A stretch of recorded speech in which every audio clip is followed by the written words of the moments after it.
All right, so I got a pair of caliper brakes from Melanie from Washington Heights.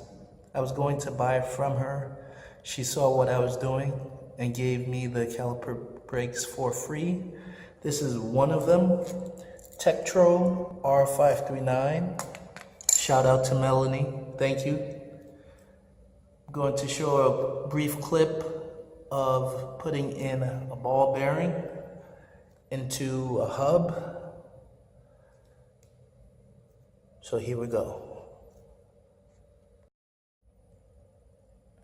So I put a steel rod through the hub.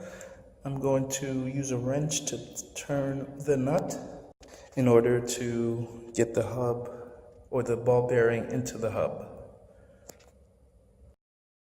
Like so. So I'm going to turn the wrench to get the ball bearing in to the hub.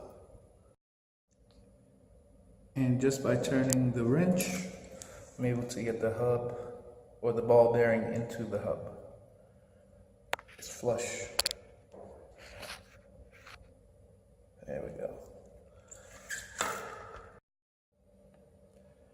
So the brakes are too small to put on, but I have other bikes that I can utilize the brakes on, or like Melanie said, pass it forward. I'll hold on to them for now. Stay tuned for the working electric trike.